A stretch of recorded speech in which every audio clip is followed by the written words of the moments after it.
Okay.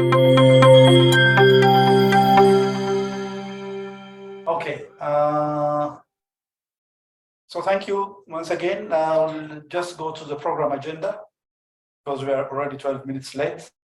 So we have made a little bit of change to the program agenda, even though everything that's included in the initial program agenda is still included in this one.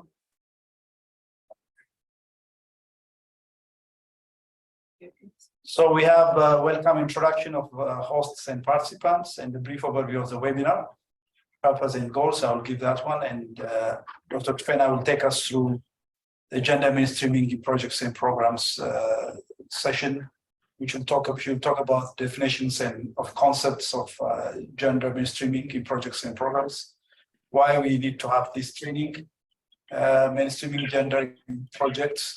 Can you hear me? Yes. Okay. So women economic empowerment and what entails measuring women economic empowerment. Should be talking about two tools, a quantitative tool called Women Empowerment in Our Cultural Index, and some of the indicators in this tool. And should also be talking about qualitative tools, feminine or feminist participatory action research. And later around 5:10, we'll allow the session for Q&A, where you'll be given a chance to ask any questions which is not clear during the presentation. And finally, we'll be having a conclusion session. So just a little bit of housekeeping rules here.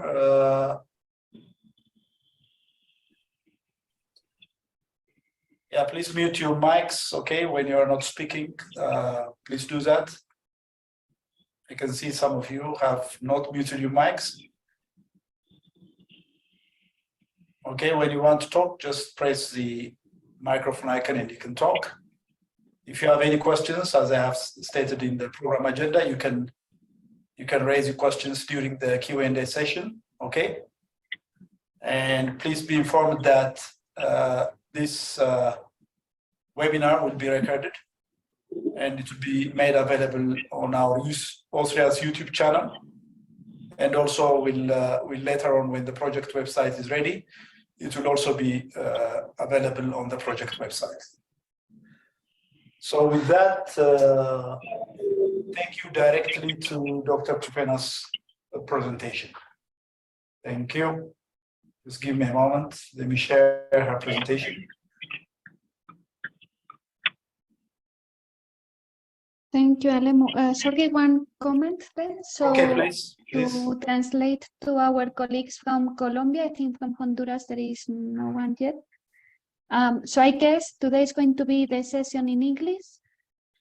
I don't know if it makes sense that I will be translating, or as it will be recorded in the video, maybe then we can have like a summary and share with them a summary in English and Spanish. What do you think it's better? And like this as well, I can translate to them to see if they agree. Anyone who has any comment on that one? We'll make this video later, make it available on our Austria channel, on YouTube channel, and also on the project website. We'll share a link where we'll put a caption in Spanish. Okay. If you agree with that one, we can go ahead. Huh? Okay, let me translate this quickly and then we can continue. Please do. Thank you. Vale. Thank you. Queridas compañeras de Colombia, bienvenidas, que veo que estáis aquí. Como esto, lo que comentaba un poquito antes, esta es la primera sesión, el primer webinar de la comunidad de aprendizaje, y es también un poco prueba de cómo van a ir funcionando los distintos webinars. Desde Ortega, Alemu, bueno, está dirigiéndolo, Alemu y Trufena, y están informándose porque hay una aplicación que se puede utilizar con Zoom y que al parecer es como traducción simultánea del inglés al español. Lo único que todavía no lo tenemos, entonces estamos en ello.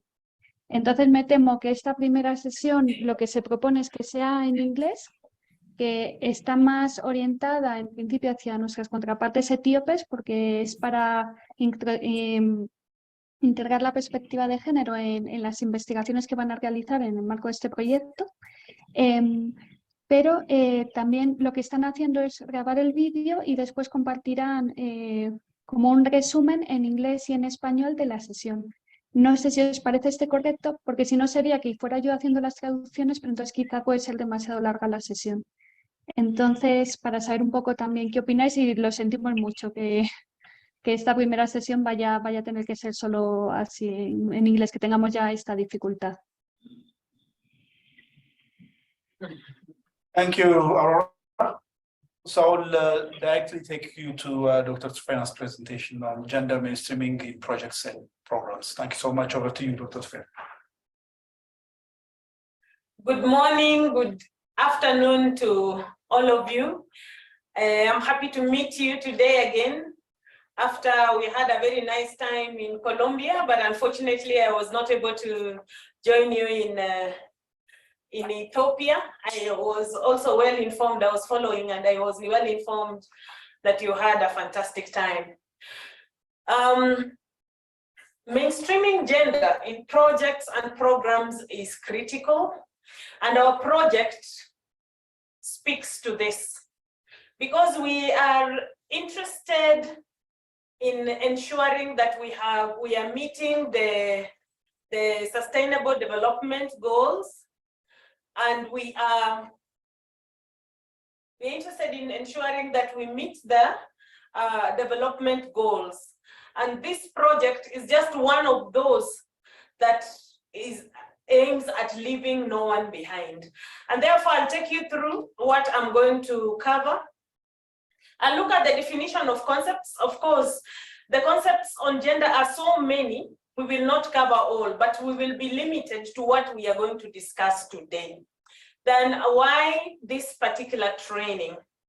We'll go to the mainstreaming of gender in projects, particularly gender analysis, then women economic empowerment and what it entails, because this is the focus of our project. How we will measure women economic empowerment and using two tools, the quantitative and the qualitative tools. Some of the terms you have already come across. We have terms like gender. What does it mean? This refers to the economic, social, political, and cultural attributes and opportunities associated with being male or female. Whereas sex refers to the biological differences between males and females. So sex differences are concerned with males and females' physiology, their body, how their body looks like. When a child is born, their name, because of their the physiology, then we say this is a male or a female. But for gender, this is socially constructed. The social definitions of what it means to a woman or a man vary among cultures and change over time. Like right now, there are new terms like LGBTQ, and it is still bringing a lot of confusion. For the purpose of this discussion, I will not go into LGBTQ.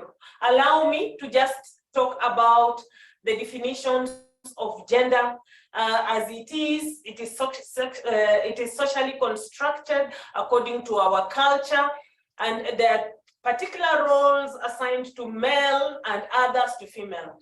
Sex depends on physiology. We are born with it.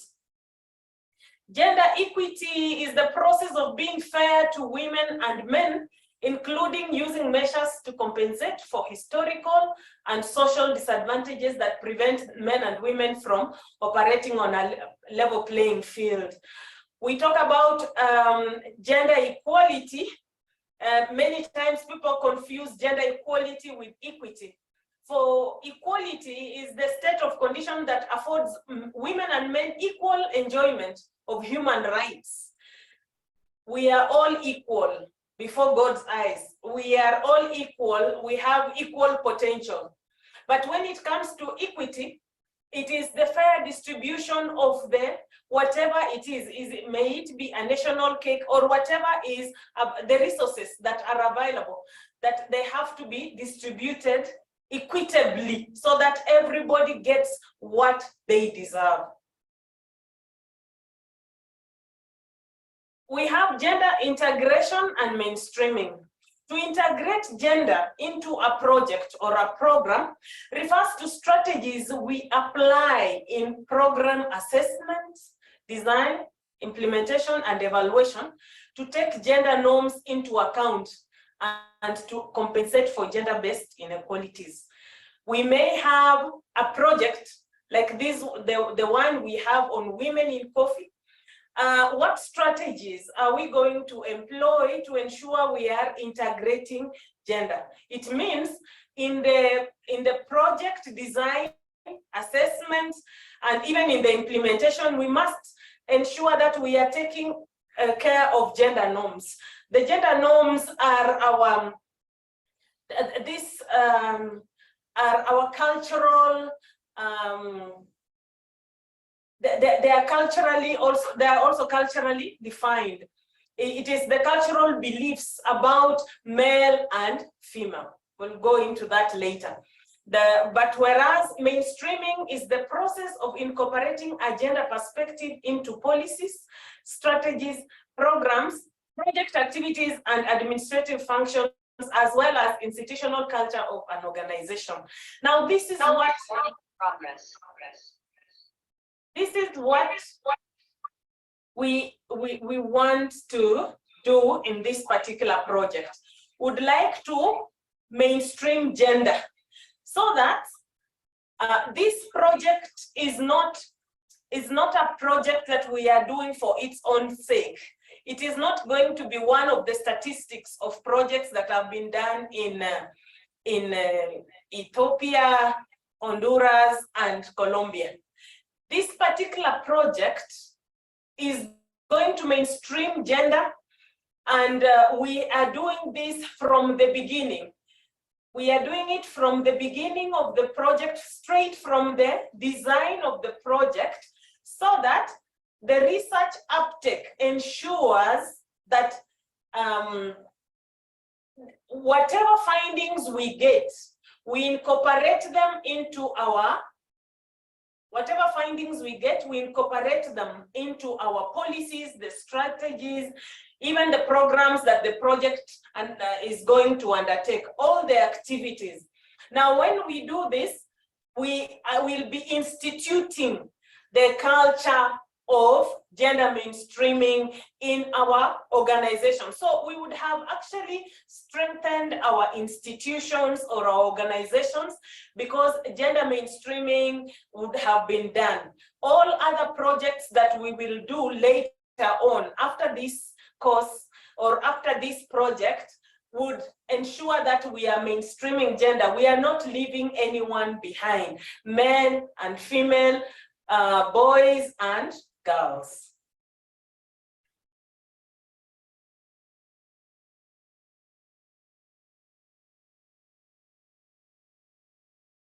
Women empowerment and constructive male engagement. This one excites me.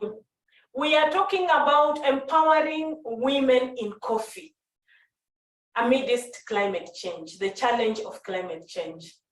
Women can never be empowered unless we have constructive male engagement. Why do I say so? It's because women empowerment means improving the status of women to enhance their decision-making capacity at all levels. It means power with, or the ability to collaborate, to form women groups, to form cooperatives. It is power within a woman to have a voice, to have agency, to have efficacy, to have a self-initiative, to be able to speak up. Sorry, can you see the PowerPoint presentation? Only the first page.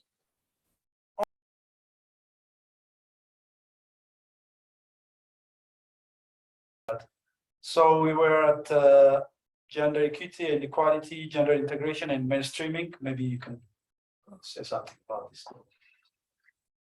Yeah, so for this particular project, we are not only going to do gender integration, we are interested in gender mainstreaming. Because integration just refers to the strategies applied in program assessment, design, implementation, and evaluation that take gender norms into account to compensate for gender-based inequalities. That's not what we want to do.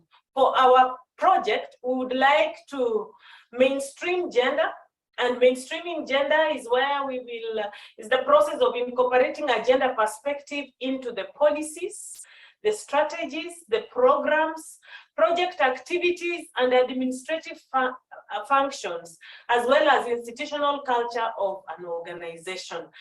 In our project, we are, as we shall see later, how to integrate, to conduct gender mainstreaming, we are going to revise our project so that it incorporates gender from the project design up to the time we shall be handing over the project to move on, when we will be handing over to the communities. Yes, It's recording. yes. Next slide. Women empowerment goes hand in hand with constructive male engagement. Our project focuses on women economic empowerment. We would like our women in coffee to be empowered amidst the challenges of climate change. And we are going to do this by improving the status of women to enhance their decision-making capacity at all levels. We say women are empowered if they have power with. Power with is the ability to collaborate, to form groups, starting from the small groups. In Ethiopia, we call them Idr or Ikub. Yeah, the small ones, moving to. Could you please mute your mic? Yes, of course. Please mute your mic. Thank you.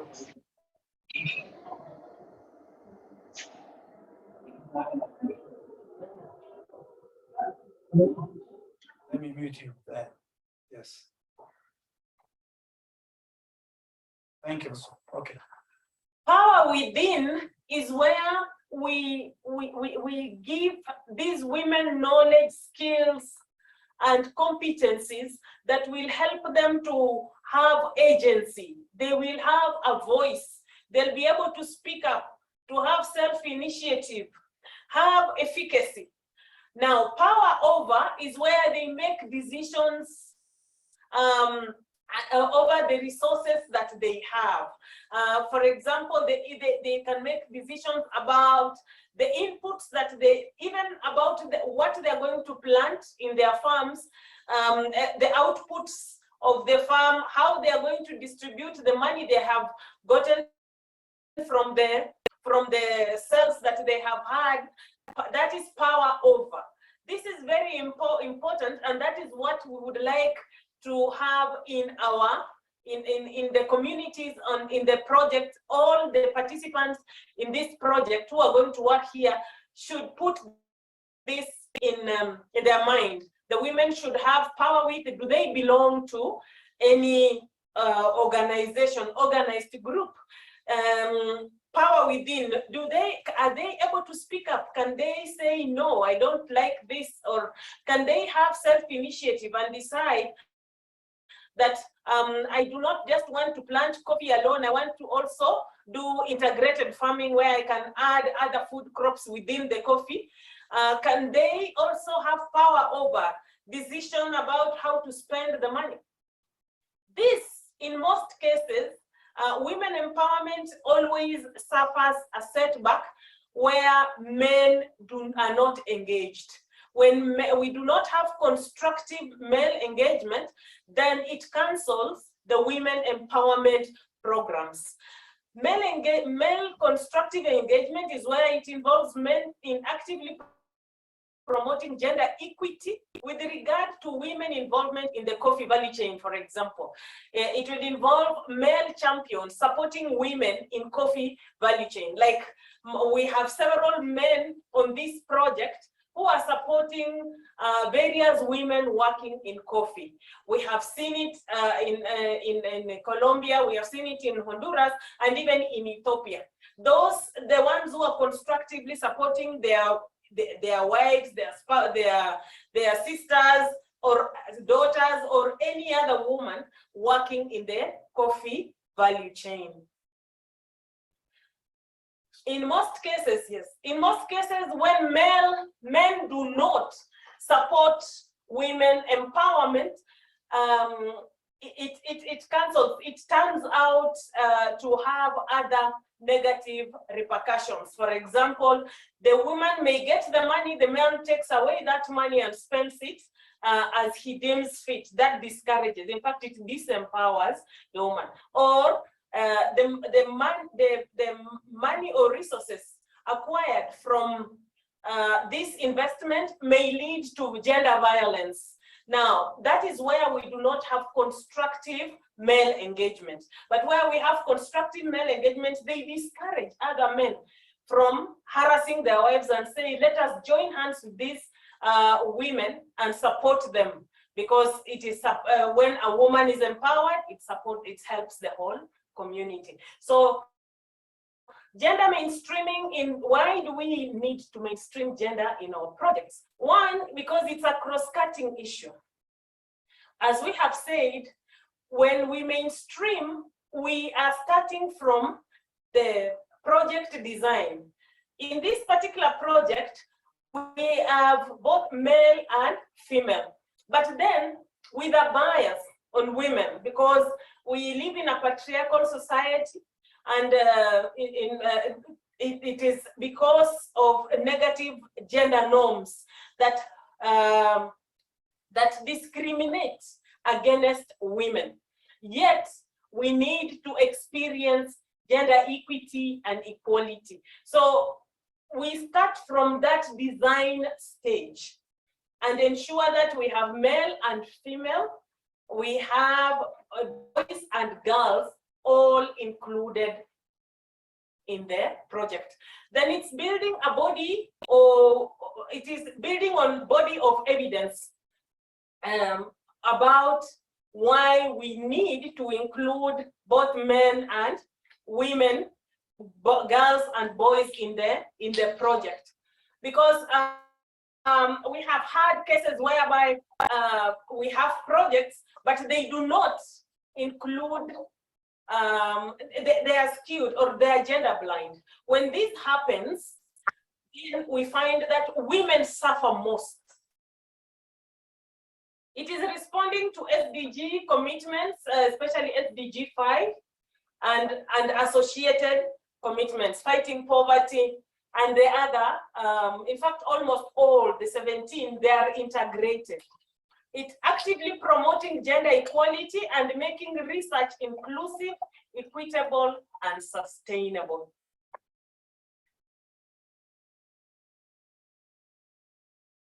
This training is aimed at strengthening our institutions, both at the project level and at the institutional level.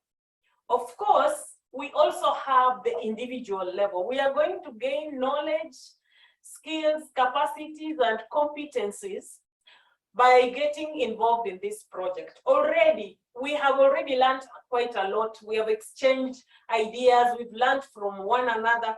We have seen, we have done participatory observations on certain things and thought of how we are going to change how we do things in our own different countries. So those exchange visits built our knowledge and capacities, and we will continue up to the end of this project. At the institutional level, we are building the capacities and competencies, knowledge on mainstreaming gender in projects and programs. As I said, it's in response to SDGs.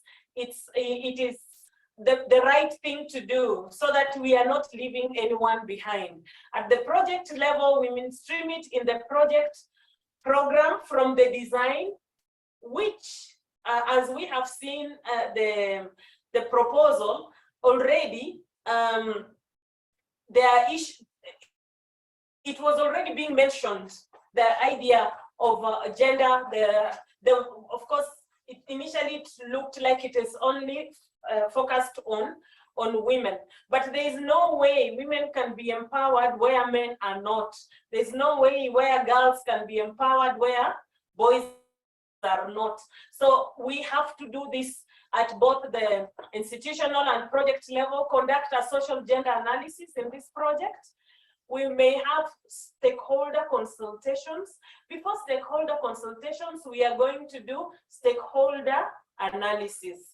Every institution will do a stakeholder analysis so that they identify the specific stakeholders and their influence on this particular project. Because our interest is the research uptake. We are not conducting this research for its own sake. To mainstream gender, we would like it to be in what our outputs, our results may be part of the policies. They may inform policy. They may critique policy and be integrated into the policies that are being built and revised from time to time. We may develop gender responsive results frameworks with key performance indicators. We shall see that as we move along, and then we may ensure the activities for each objective are gender sensitive.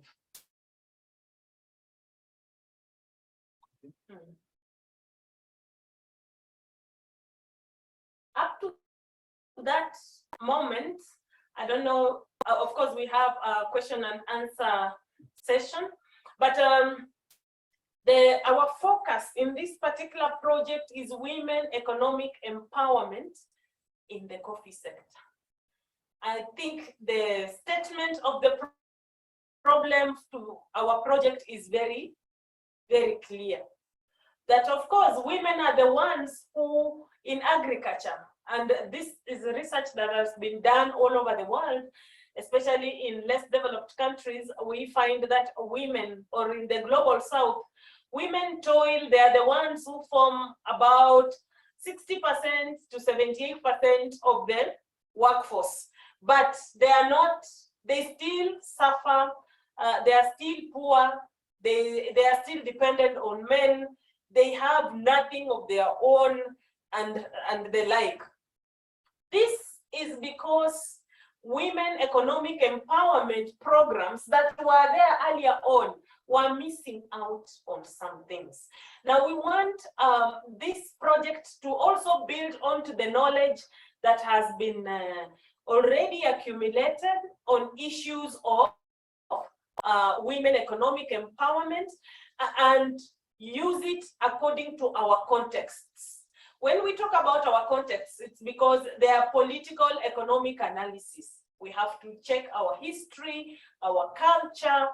We must consider our socioeconomic status. We must go into the issues of gender intersectionality. So that, of course, we may have women, but these women are also, they differ in terms of their level of education, their age, their income, and maybe where the geographical location, and all these things affect how they react, or the power dynamics in that household or in the community play. So many times, the first question, or most of the questions the researchers ask the women when they are conducting research is, in the last week, did you do any work for pay? Then they ask, who decides how money gets spent in your household? These are two common questions that we ask. Women's labor force is not synonymous to economic empowerment. When you give a woman money, there are very many women who work, they are paid, but then they are not empowered. It does not translate directly to empowerment. It should not, it is just one aspect of it, but women economic empowerment goes deeper. As I said, it's power with, does that woman have a power to decide? For example, can Ansha decide, I want to start exporting coffee? And then she looks for other women, puts them together, she becomes the aggregator. And then she finds that she has met with another lady who is now roasting coffee. And then they go down to up to the farm to go and meet now the ones who are working on the coffee, the ones who clean, the ones who plant, the ones who weed, the ones who maybe put fertilizer on the coffee. Do they have power with? Do they have the self-initiative? Can they make decisions on how to spend the money?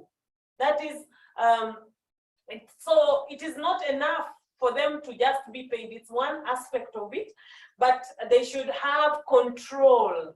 They should have access and control over the resources. They should be able to save the money. They should be able to invest the money. When that happens, then we can say this is women economic empowerment. So researchers often inquire about whether women also have a say in how the family budget is spent as a proxy for their decision-making power in the household. Yes, women may make, in most cases, the women say, yes, I made a decision. But when you if you dig deeper into her answer, she'll say, the children had told me they need the school fees, and therefore I told my husband. Or maybe if she's not a household head, she'll say, if she's married, she'll say that. If she has sons, in a patriarchal society, they will always refer to their sons. I had to consult with my brother-in-law or with my son. The decision-making power whereby a woman gets the money and makes the decisions by herself is where we say this is empowerment. So the questions such as these that capture whether women both earn and control income can be applied to whole populations, allowing us to understand the degree to which women are in control and are able to access the resources and even make decisions on how to spend them.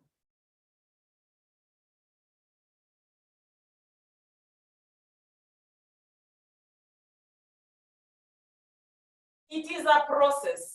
It is not something that happens once. We have resources, then we have the woman's voice or agency, then we have the achievements. In resources, this could be material, human, social resources, because even social capital is a resource. You have your friends, you can you are united and you can speak in one voice and you are heard. That serve to enhance the ability to exercise choice, including actual allocation as well as future expectations. Can they, for example, some of the resources that they have, like educational attainment, farmland, savings, can they make decisions? Can they choose what to do? Can this woman choose whether to go to the farm or not, whether to hire people, whether to call others, and then they form a caucus and the like? Agency is where she has ability to speak up, ability to act and effect change in spheres that are important to the individual. It is about having the skills and resources to compete in the markets. Are our women who are coffee farmers, for example, we know some, I followed and I had For example, you visited different kinds of women who told you stories about how they are able to use the resources from the coffee, or how the challenges that they are having. Are they competing fairly in the market space with the men? Do they have equal access to economic institutions? Let's say the banks. Are they allowed to go and access loans? And is it discriminative? Because in some cases it is discriminative, or the collateral they are being asked for, maybe they are not able to get it unless they ask men. Do they have power to make and act on decisions and control resources and profits? When we answer these questions, then that woman has agency. What about achievements? This is finally, if a woman has the resources and is able to compete on the markets fairly, has power to make and act on decisions, finally, she will have achievements. For example, she may have increased income, improved self-esteem, improved business practices. This can be measured in terms of outcomes. For example, maybe the woman, first of all, has land, which is a resource. Now, from the farmland, she goes to the bank, and the bank gives her a loan without discrimination, and she's able to make decisions on how to spend that money, invest it very well, and then later on she will have an increased harvest. When this happens, that is a process, one process of empowerment.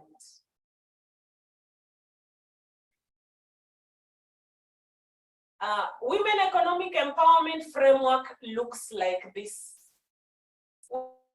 We have resources. Then, depending on your context matters in everything you do. Do we have laws and regulations in your country that are non-discriminatory in terms of women and men, boys and girls working? In our case, on women in coffee, we have to check about the laws of our country. Are they supporting our women being free to do coffee farming and to be in the coffee value chain throughout? What about the social norms? Are there certain things that people come up and say, no, a woman cannot do this and that? For example, maybe a woman who is having her menses cannot touch coffee, for example, and yet she has to go and work in the coffee farm. Do we have such laws in social norms, belief systems, some taboos that we have about women? What about the job market? Are the women being looked at as equal players, let's say, on the coffee agency of Ethiopia or Honduras or Colombia? Do they sit in, do they hold these posts as the heads of the big the coffee agencies? And when they talk, are they listened to? Because they can be members of that committee, but they are not the decision makers. So context factors really matter. The policies may be very nice, the regulations are there, but then due to social norms, people always, when we go to get voted for positions, men will slow down giving a woman a position. It could just be because of social norms, the belief system those men have over the women. The women may be capable, but because of social norms, they may miss that opportunity. Then after the context, that is the meso factor, we now go to the household factors. Because you leave your house to go and do these things. What about the intra-household work and resources? Is this woman given the space to access and control the resources? Is she given the agency? Does she have a voice over what is happening? In certain homes, women are not even allowed to go and caucus with fellow women. They'll be taught bad manners. It is men who go to the baraza, I don't know what you call it in Ethiopia, to the men, the village meetings. You find that in most cases, women are not allowed to go there. Some men refuse that if they go, they will learn bad manners. Or when they have formed a group where they are going to talk about women's affairs, opening bank accounts and such, men refuse and snatch. They even tell them, go and close that bank account, or they close the bank account. Now, in such cases, you find that that is already the household power dynamics make that woman, they disempower that woman at that level. So she can't go out to have power with others. She cannot, it kills her efficacy.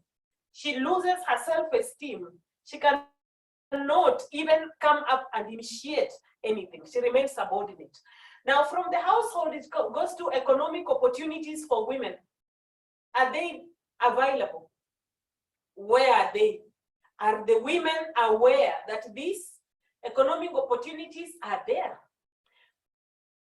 What about now the individual capabilities? You see, this is the best of it all, because if the woman decides, this is where self-efficacy comes in so strongly. If the woman decides, then she will join others and she will even fight for her space. She will now have agency and also have achievement. We will see the work that they are doing. If we had time, and when we will still, of course, this is just the beginning of it all, we will always be going back to this. We can look at it and manipulate it as we deem fit to fit our specific researches that we are going to conduct in this particular project.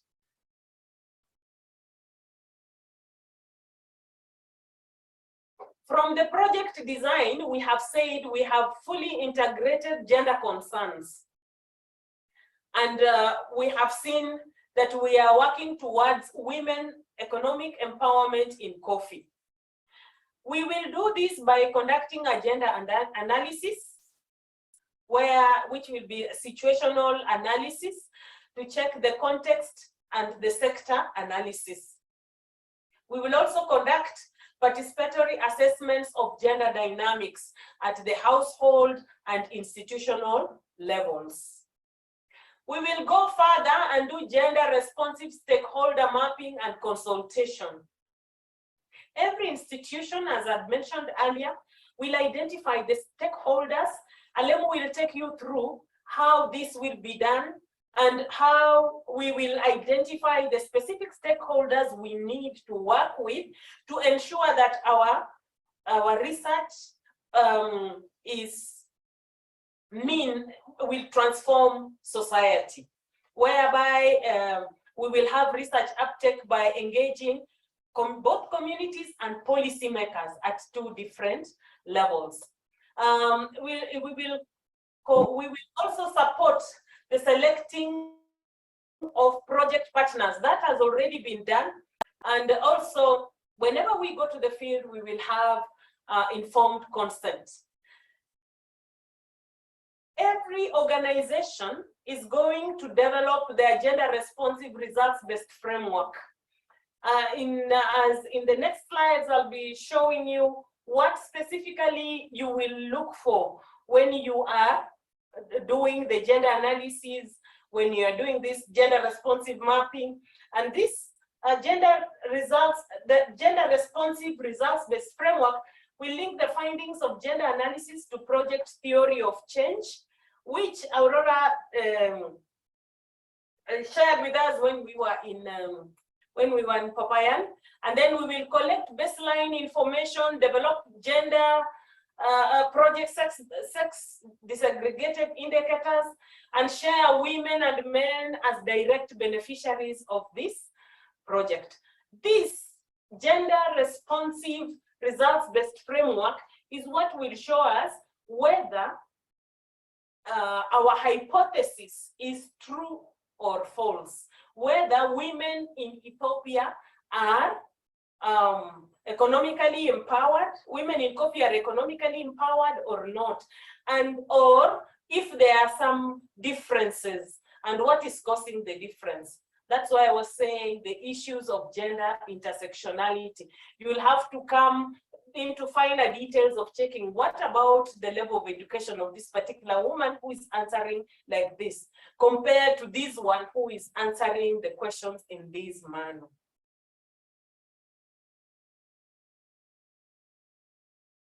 So to mainstream gender in the project, the first thing we do is gender analysis, which is mainstreamed in the project design. As I've mentioned, if you go through our proposal, it has been mainstreamed. Then this also goes with the research team composition. Even all the research leads, where we have men, they have also brought in women. Where we have women, I believe you also have men in your research team. This is quite important so that we ensure that we have a balanced research. And at the same time, in this particular project, there is a gender expert, yours truly, who is also part of the project and part of the research, the co-research team, and we shall ensure that all our tools which you will develop will mainstream gender. Then data collection tools will also mainstream gender. These ones we will have to co-develop them. I know you have already developed them, but we will have a look at them to ensure that they will give us the results. Mark you, if we go to the field with a tool that is gender blind, we will get gender blind findings and we will report them as such. So we have to correct this from the beginning. Then gender analysis approach will be used in the literature review of policies and interventions in place aimed at women economic empowerment in coffee and in co-creation of known and report writing. Then we will also do this in capacity building workshops. We will ensure that the capacity building workshops have 80% women and 20% men. The 20% men are the ones who are the male champions who are supporting women in coffee. I think we are at the first stage of conducting a gender mainstreaming training. Then we'll conduct a gender responsive stakeholder analysis while ensuring inclusivity. This Alem will take you through at the next meeting. We'll develop research tools for gender analysis. I'm sure every team already has tools, but we will have to look at them so that we ensure that they capture the information that we want, and also develop the results-based framework together.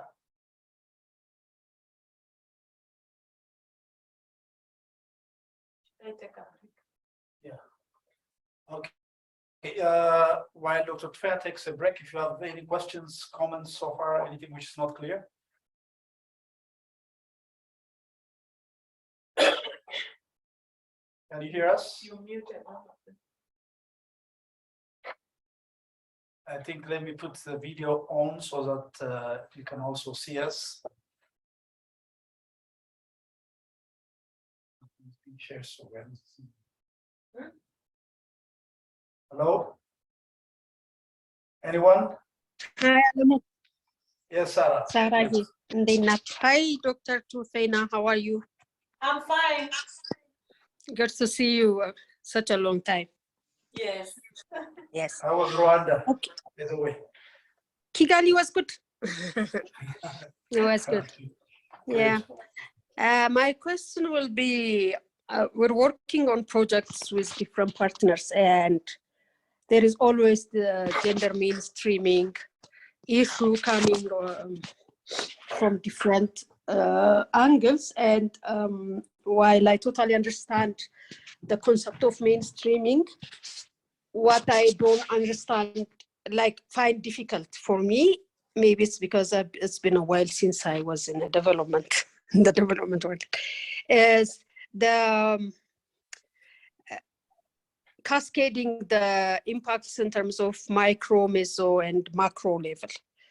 I really need, because we're working on another project, which is basically taking capacity building efforts to the coffee producing women. But we're being asked, we're being given tools from different institutions that are working with the partner we're working with. But we find it really somehow difficult to just cascade it in terms of micro. What exactly is micro? What exactly is meso level? And what exactly is macro? How do we like identify them? One. Two, in terms of impact, especially in relation to SDG, which is leaving no one behind, as you mentioned when you first started your presentation. And of course, also working with male counterparts, which is also our project. The approach is working with the family, not only with the women, because we believe singling out women exposes them to a certain kind of resentment from the society, but that is fueled by the rest of the society is neglected. Everybody is talking about women and issues like that. So our approach is a family approach, but how can we bring in these three levels in a very meaningful way? I need your help and your explanation in those areas. Thank you, Sarah. Shall we respond or no? Or take another? You will no, because I will need to. I'll just Yeah, answer yeah, Sarah, and then now I continue. Yeah. Yeah. Thank you, Sarah, for asking that. Now, the macro level is the national or regional level. You may not have much power over this, but what you're doing at the ground, on the ground, also affects the nation. It is like when we say, we generalize, there is insecurity in Ethiopia. It is not the whole of Ethiopia that has had a problem. You see, that is looking at security at the national level, which is even wrong. We look at something at, when we are looking at the macro level, it is the national and maybe regional level. The meso level is the institutional level. You work for an institution, and therefore women in coffee. So you are working at that institution, or you work in a particular school. That is the meso level. The meso level may also be the sub-regional level. Maybe it may also be or the regional level. You know, that is the meso level. Where the micro level is where we are at the individual and household level in most researches. So if you are supposed to conduct a research that will capture all this, it has to be vertically integrated, whereby you are doing at the household, you are looking at institutions. That's why we need that stakeholder analysis, so that we identify these institutions. And then now at the national level, where you are analyzing policies and how they are being implemented. But I will, at the end of it, I request that the rest of the team also indulges in that. Just take note of that so that we can maybe add value to what Sarah has asked. Allow me to continue on gender analysis is the first stage of gender mainstreaming. It is where we critically and systematically examine how gender differences in roles, responsibilities, or any other situation affect women and men, boys and girls in different contexts. Remember, even when we started looking at women empowerment, economic empowerment, we said context matters. You must consider the context, the laws, social norms, the environment where this woman operates. So when you're doing a gender analysis, you have to consider even all those dynamics before you come to a conclusion. It identifies existing and potential gender gaps, raising concerns and addressing them, investigates and identifies specific needs of women and men, girls and boys for policy and program development and implementation. Gender analysis is a powerful tool.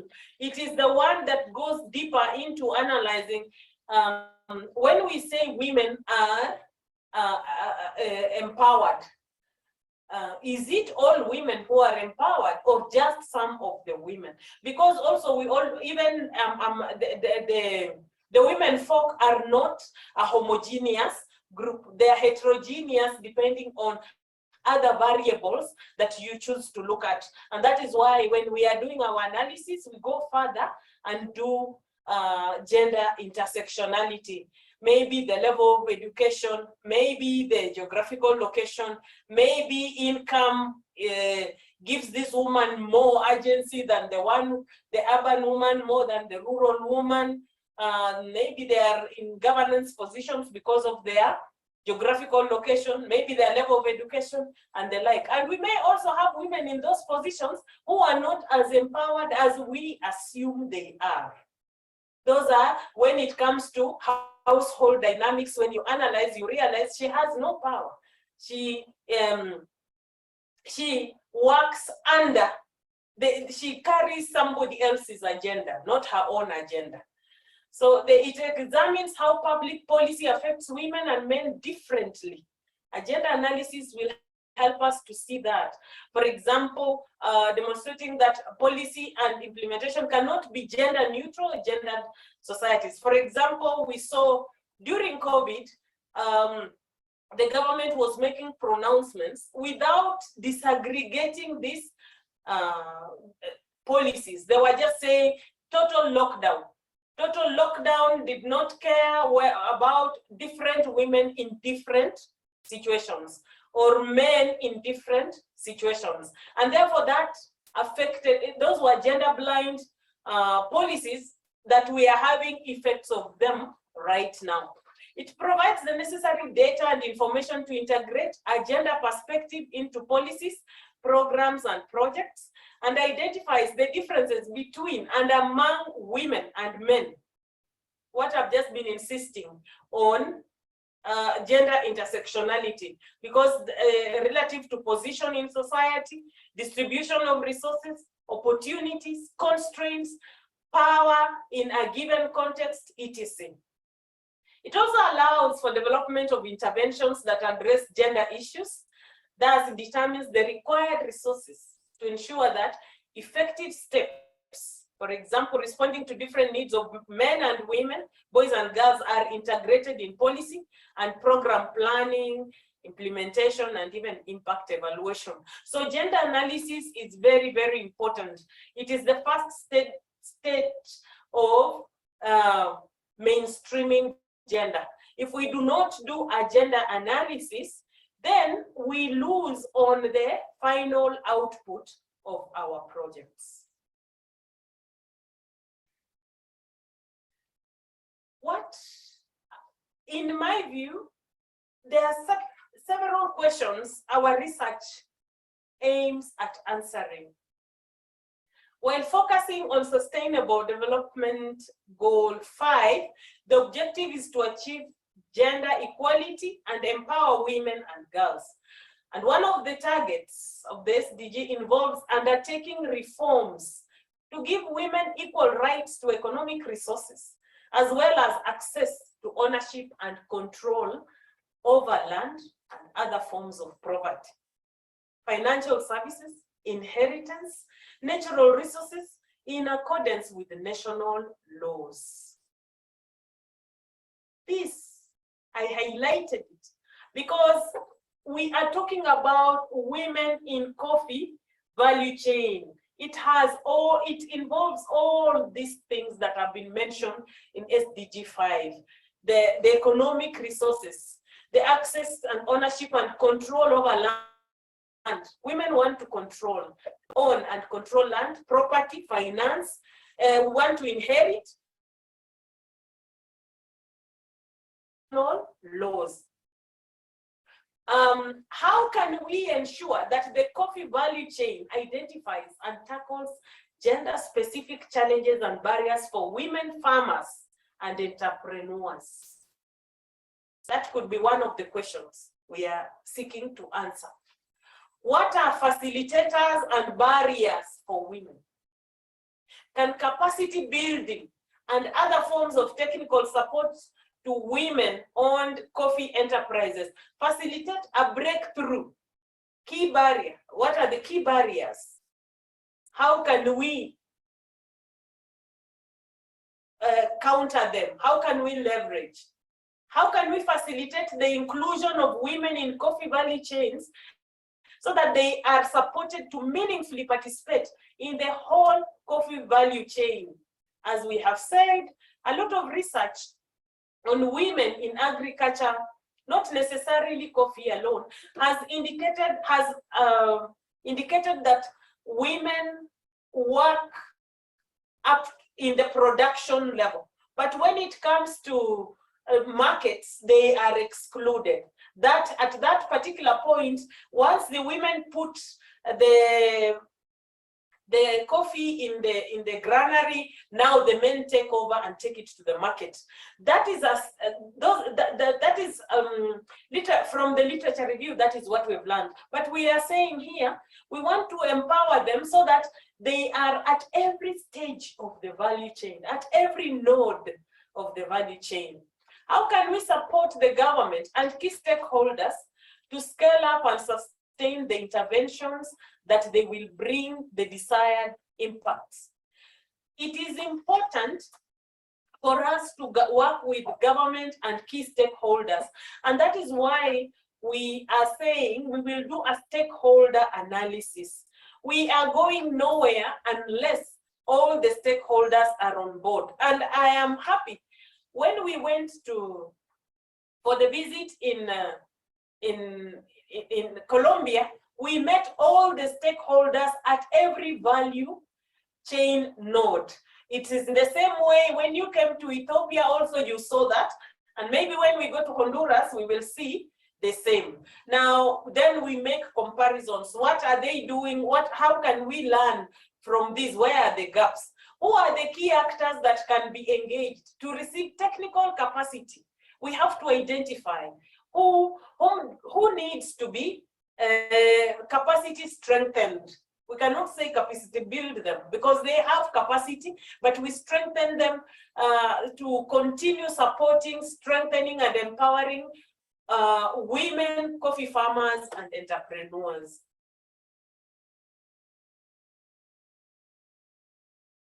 To conduct agenda analysis, first of all, we identify and define the issue, which we have already done.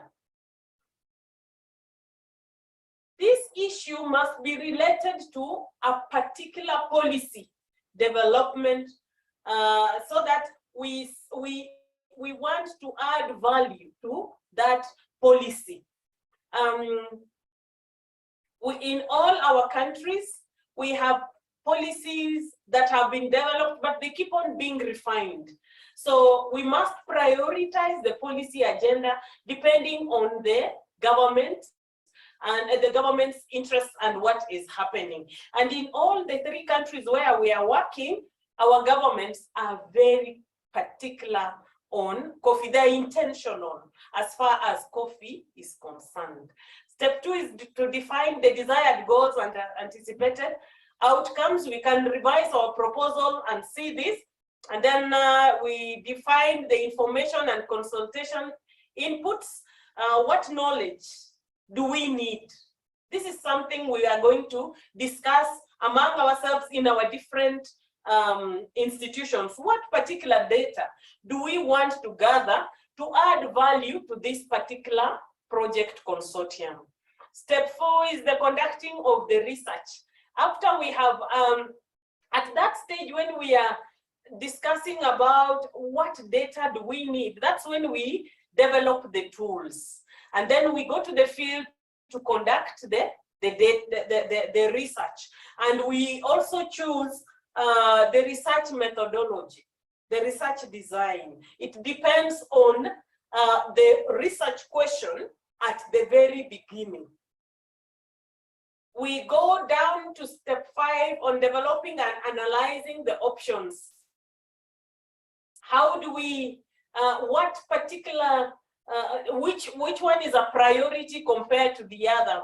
How do we categorize? How do we categorize our research? And in academia, we do it according to themes. We do it according to the policies, the programs, the legislation, the institutional strategies that have been put in place, and the like.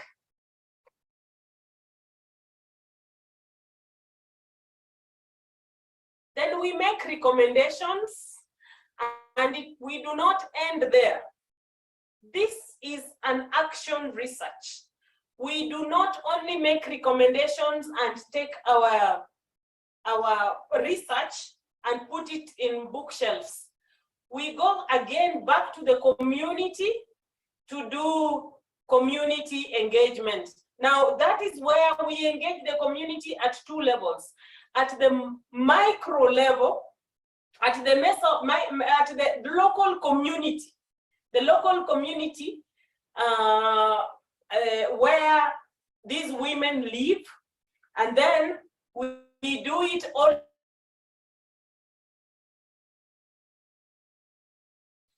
Like in Ethiopia, in Colombia, it was like Popayan is a region. Like at the regional level, in Ethiopia, we can do it also at a regional level. And then finally at the national level, and we go even further to the regional level. So this particular project, the reason why we are having our community of practice is so that we have already mainstreamed research uptake in this project. We are not conducting this project for its own sake.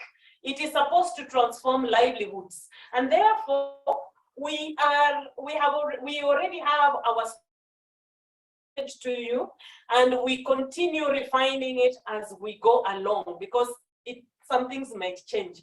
But basically what we are saying is we will communicate, we will engage policymakers, because the policies they make affect the communities where they live. And finally, we assess the quality of analysis.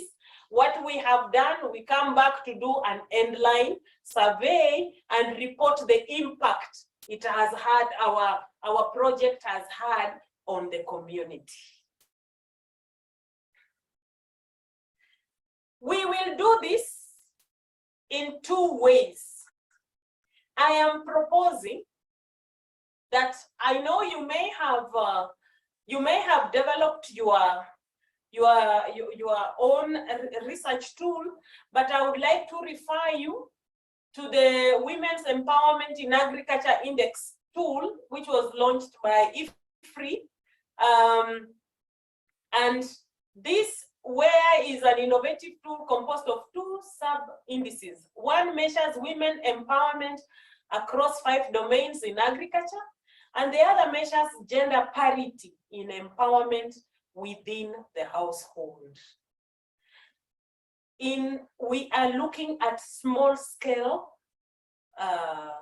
coffee farmers, and we want to empower them.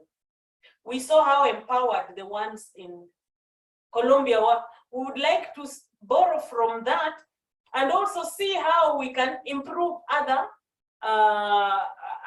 countries to go up to such levels. Now, to do this, I propose that you look at this where it is a good quantitative tool for collecting data. This tool also measures women's empowerment relative to men within their household. So it takes care of power dynamics. It takes care of power dynamics. And a researcher called Naila Kaber describes empowerment as a dynamic process, which the resources enable women to have agency or the ability to make decisions through which women can achieve outcomes.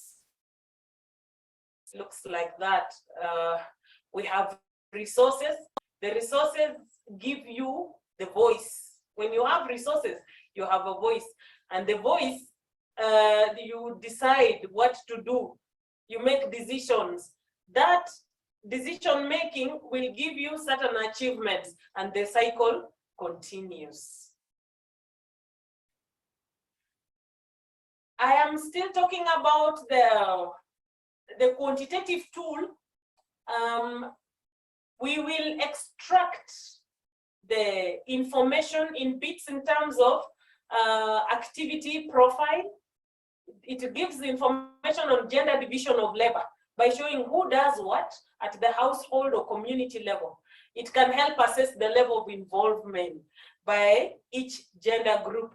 For example, who does land preparation, who does planting, harvesting, selling, who does now, when it comes to the reproductive roles, who cooks, who is in charge of childcare, who fetches water and firewood or cleaning.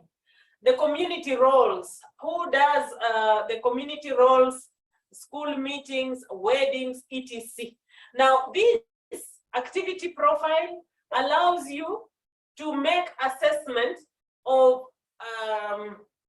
who is in control, who has access and control over land and how and why.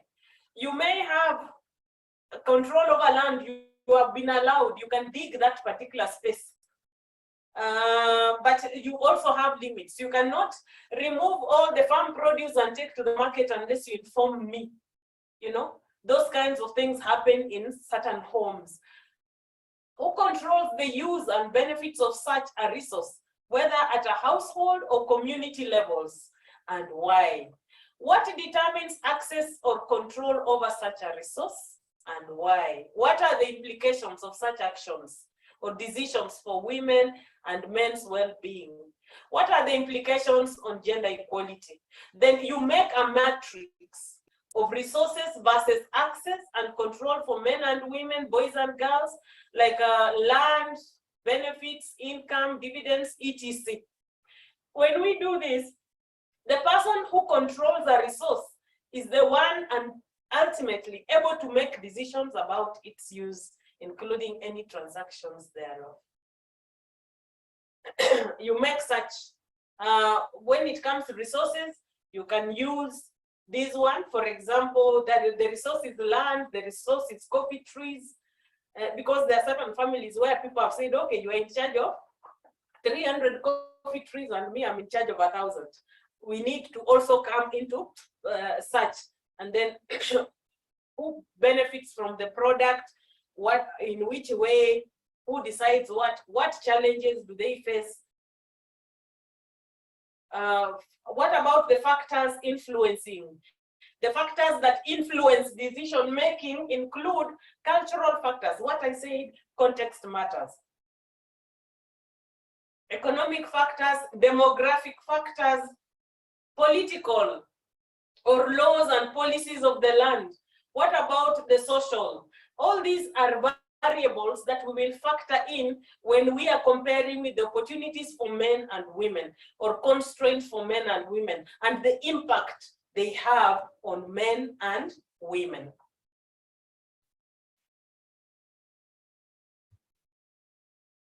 In the results-based framework, the ProWay is made up of 12 indicators and 2 optional indicators that measure 3 types of agency: intrinsic agency, that is power within; instrumental agency, power to; and collective agency, power with. These are the ones you will have a look at this, because we shall share this. You will have a look at them and use them when you are developing your matrix, the monitoring and evaluation matrix, so that it is gender responsive. The qualitative research in women in coffee is where we want to do a thorough job and also show people the perceptions that we have, or remove and learn some of the perceptions that we have formed, or stereotypes that we have made over women in coffee. And we are going to do this using feminist participatory action research. In qualitative analysis, we are in qualitative research, we are going to do comprehensive literature review on women in coffee value chains, have key informant interviews of key stakeholders or actors identified by each institution, as I've mentioned earlier. And then we have focus group discussions.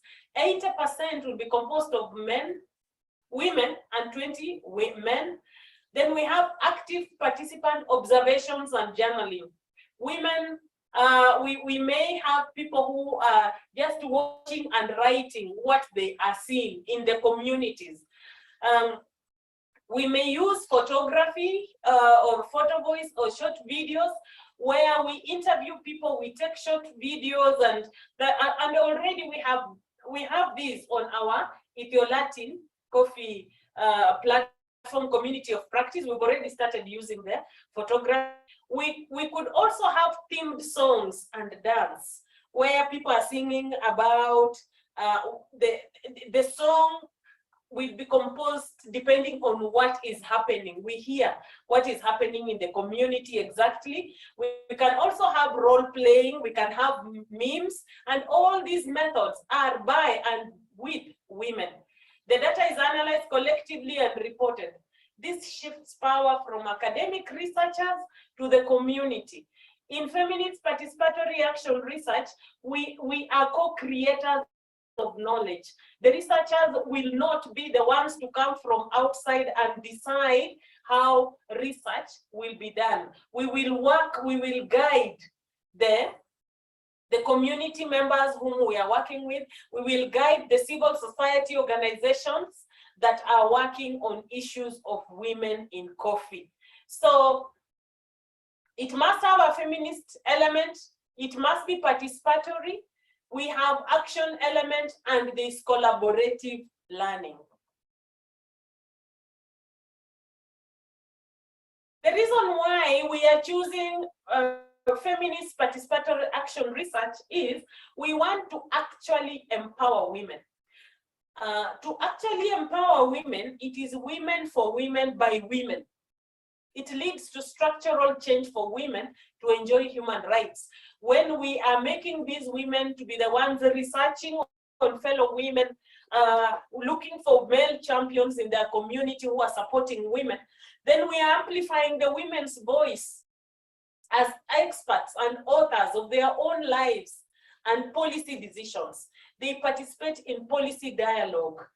They may not come to the policy decision-making table, but our research will amplify their voice.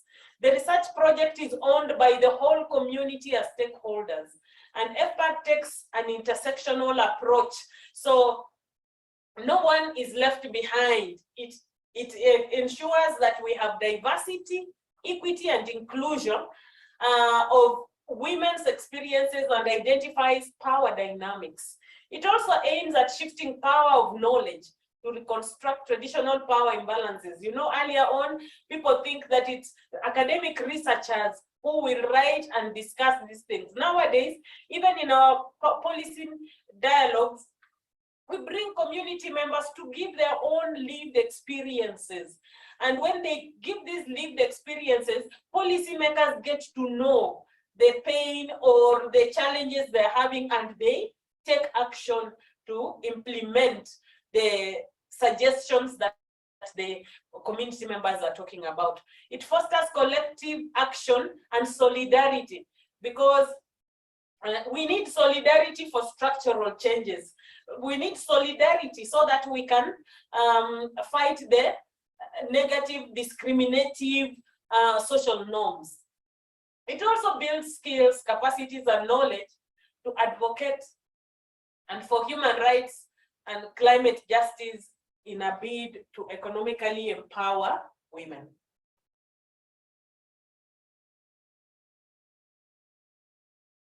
These are the principles. There are 9 principles of FPA. You will go through them one by one. It leads to structural change, amplifies the women's voice. The research is owned by the whole community. It takes an intersectional approach.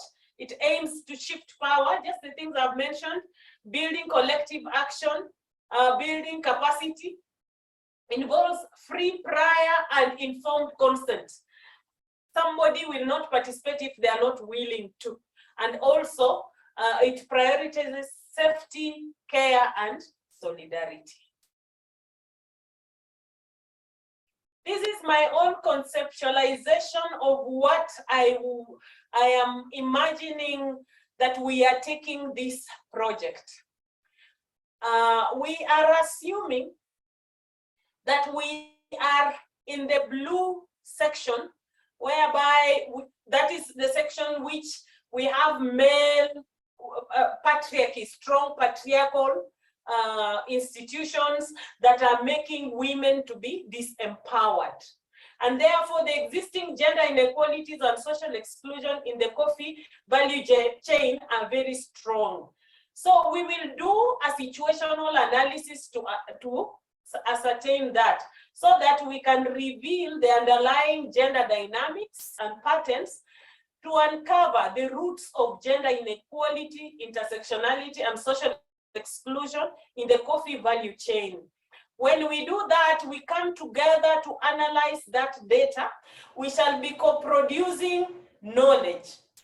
When we co-produce knowledge with all these stakeholders, we shall be unlearning values, beliefs, principles, and social norms that are making male patriarchy to be dominant. You notice that the blue is shading off slowly by slowly. So the community of practice that we have already established, the EthioLatinCoffee Community of Practice, is our turning point. It is our turning point because it is testing the will, dealing with the resistance to change, fear, self-doubt, self-hatred, creating space for alliances and institutional strengthening. And you realize that as we move up, as we rise from this turning point, we will adopt new values and ideas, learning, renewing values, beliefs, and principles through capacity building. Once we do that, there'll be social change, social behavior,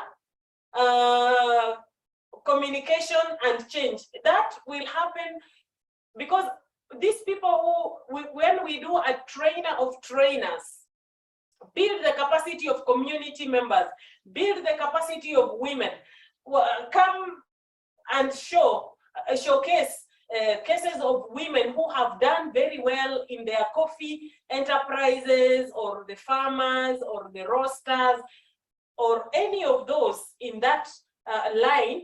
When we shall showcase them, it will change people's mindset.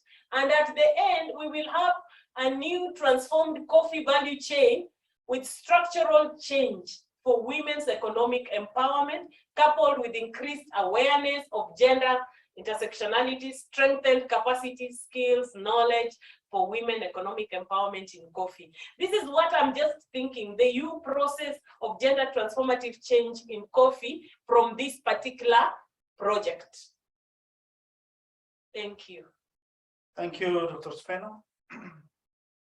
That's a very long presentation. We have 10 minutes. Actually, we'll give another 10 minutes for question and answer. So without any further ado, I'll just open the floor for questions and answers to comment. Aura, I can see a hand from Spinoza. Aura. Okay, Ubala. Okay, thank you very much, Trufena, for the nice and very detailed presentation. I have just one question. In one of the last transparencies about qualitative research, you said in focus group discussion. Can you hear me? Yes. Yes, we can hear you. Yeah.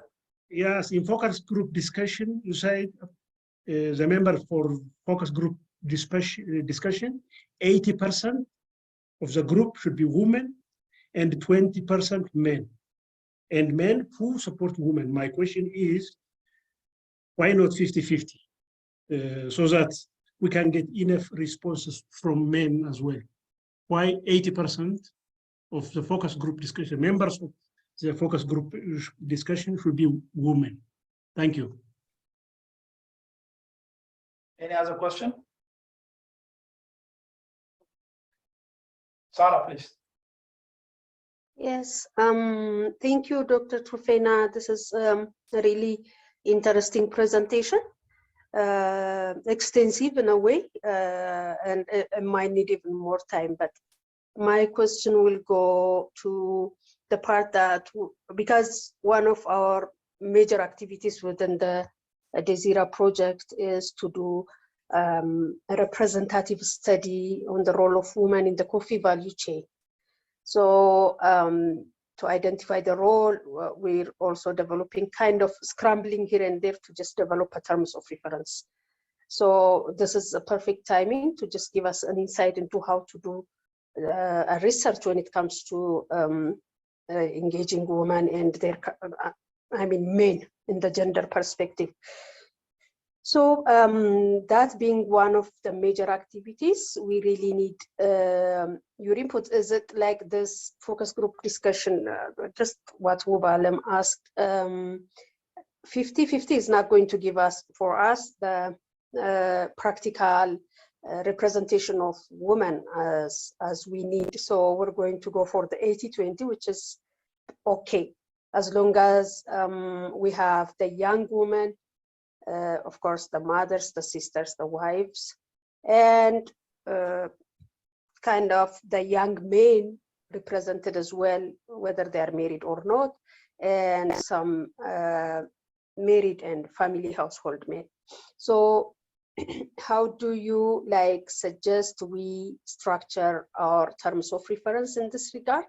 Because this research, this mini research, I can call it, is going to be a very practical one, because there was no study done specific to women in coffee in the value chain, but there are data you also referred to with the African Development Bank that did the role of women in the agriculture in Africa, mainly in East Africa. Then Ethiopia was focusing on coffee. That was done in 2014-15.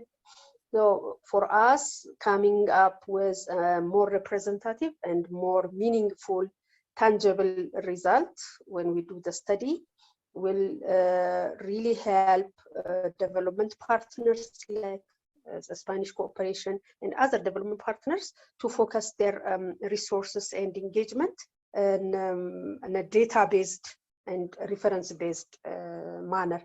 So how do you suggest we structure our terms of reference, because we're going to have to find consultants for that specific study, and we really need your help here. Thank you. Thank you, Sarah. Any other question?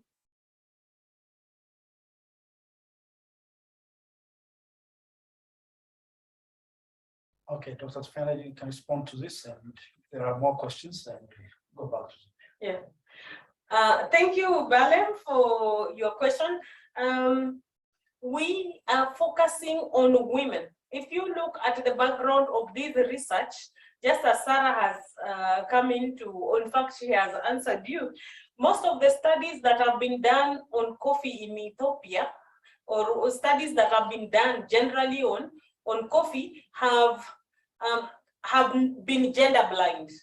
But this specific one is looking at women. So the women's voice, their lived experiences, their aspirations, the way the interventions or policies that have targeted women, coffee farmers, have been gender blind. They have not aimed at elevating the status of women.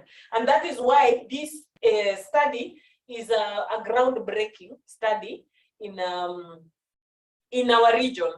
And it's good, it's a comparative study with Colombia and Honduras, where they have really elevated women. They identify the problem of the women and have elevated the women. We are going to do to ensure that there is gender diversity.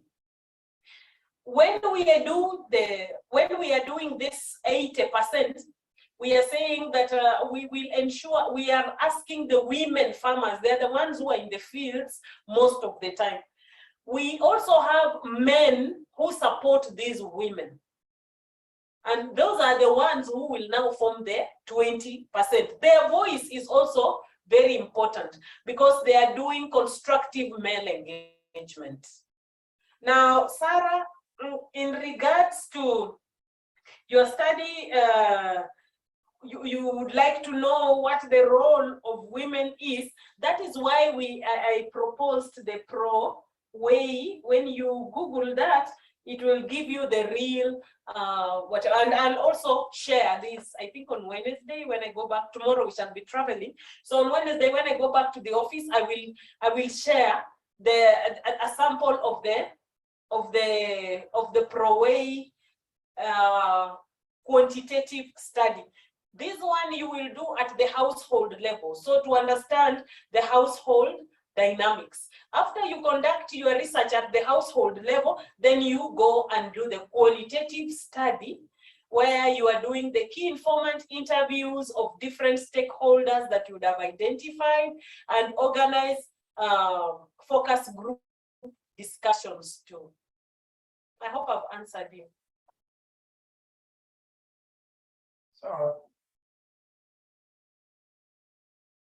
Hello? Yes, she has come back. Okay. Any other question?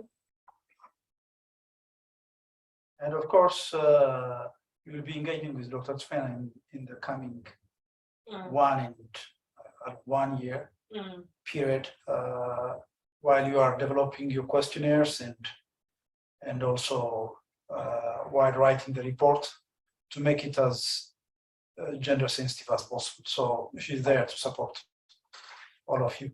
But we are not seeing anyone from Jimma, unfortunately. So I don't know. From Latin America, from our colleagues from Latin America, if you have any questions, it can also be translated by Aurora, so please.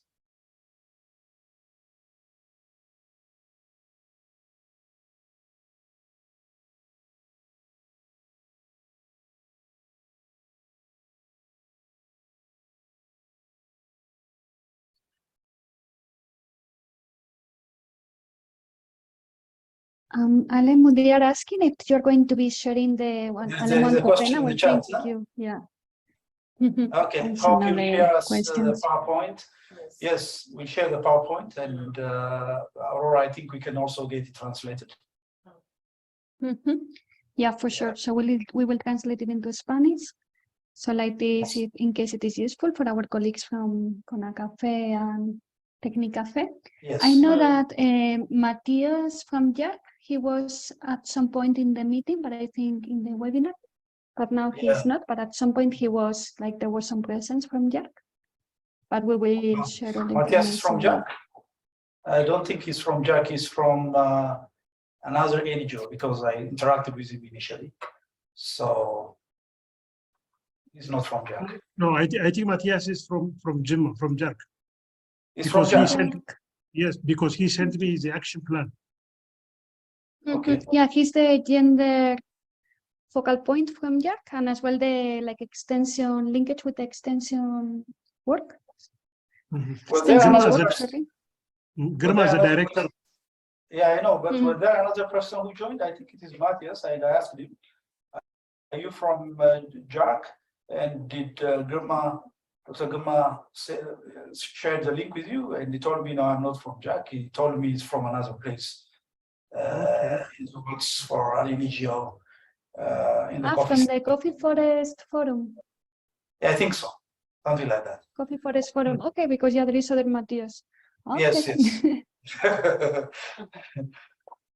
Okay, good to know that. Yes. So if you have no questions, then our next session will be maybe I will not try to summarize this one. I will just ask Aurora to give us a way forward for mainstreaming gender in the research projects. And as I have said earlier, Dr. Tufena is here to assist and help in designing. After you have designed your questionnaires, you can also share it to her so that she can have a look at it and suggest anything. And also throughout the project lifetime. Actually, yesterday I've shared the activity plan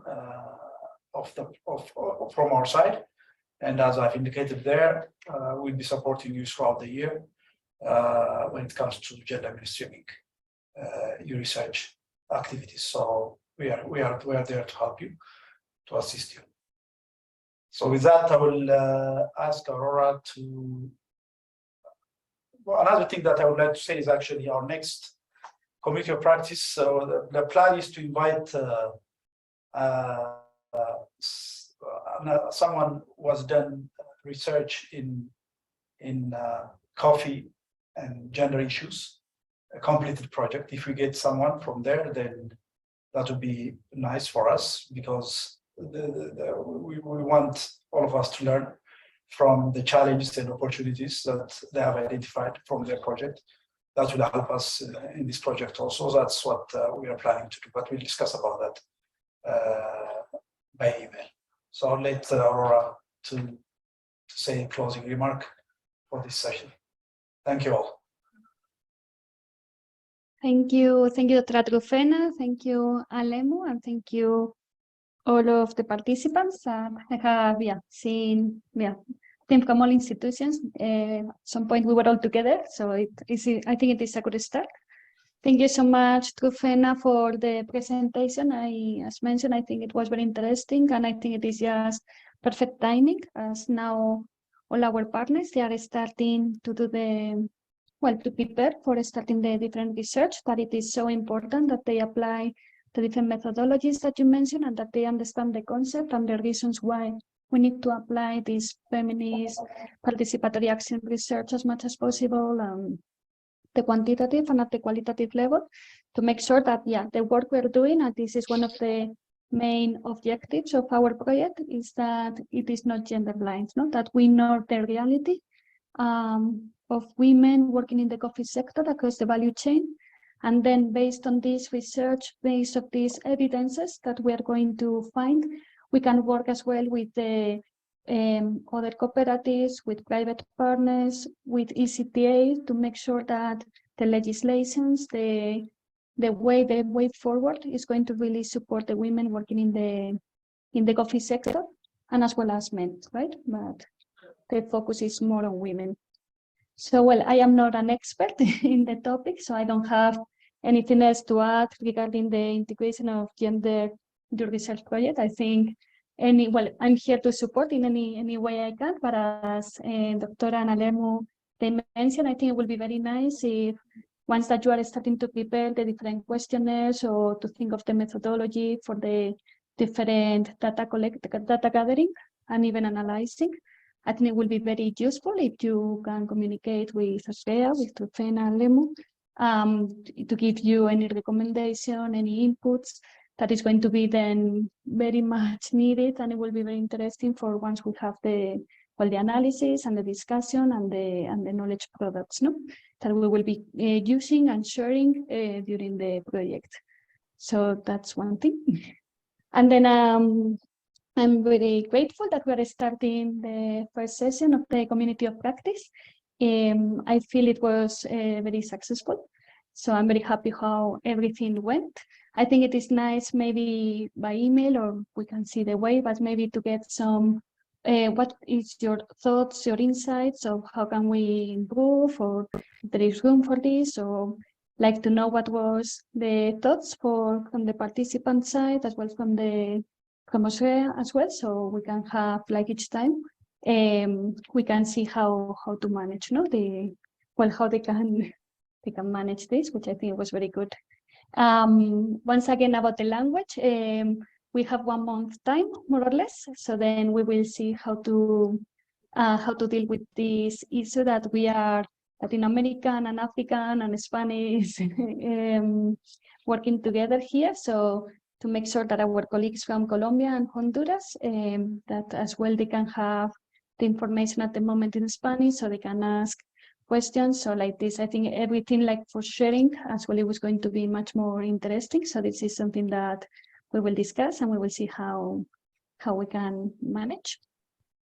And I think more or less that's all I wanted to mention, that I'm really looking forward for the next community of practice webinar or session that we will have. We will wait for this information. On my hand, as Alemu mentioned at the beginning, the idea is that all this session, that it is being recorded and that the slides and the presentation will be shared among all institutions. So we are, well, tomorrow I have the meeting with the person who is developing the webpage, EthioLatinCoffee.com, or we have it in Spanish as well. So I hope by tomorrow I can have more specific information of when it's going to be finalized the webpage. One of the things he required is that in order to be able to prepare the webpage, like to finalize, he wants to have very clear idea of the different sections and maybe to have like some text, some like already something written to add in the webpage, so to have a better idea of how it's going to look everything. Anyways, as tomorrow I will have the meeting with him, after the meeting I will send an email to all partners, to our focal points. So like this, from this we can continue, and hopefully it will be, the webpage will be very active very soon, as I think it is a very important tool to go together with the community of practice that we already have started. And having said this, I just want to thank you all for your participation, for the presence. Thank you for the questions as well, which were very interesting, I think. And thank you for everything. And back to you, Alemu and Dr. Trufena. Thank you, Aurora. If Dr. Trufena, if you have something to say before we close the session. Yes, thank you everyone for participating, for giving me audience, and even asking those questions. Those questions are important because they usually help us to refine the presentation, so that and even to know what your study is all about and where you're going. So as we continue engaging throughout this year, we shall we shall work according to your particular context and a particular research in this particular consortium. That is why we are here. We'll give you the support, as Alemu has said. Thank you. Thank you. Thank you. Thank you, everyone. So we'll let you know about the next community of practice and how we plan to organize it. We'll be in touch, and we'll also share the The recording of slide this summary. this video, this webinar, and also the presentation as we have it ready. Thank you all. Thank you so much. Thank you. Bye-bye. Bye-bye. Thank you so much. Thank you. See you. Bye. See you.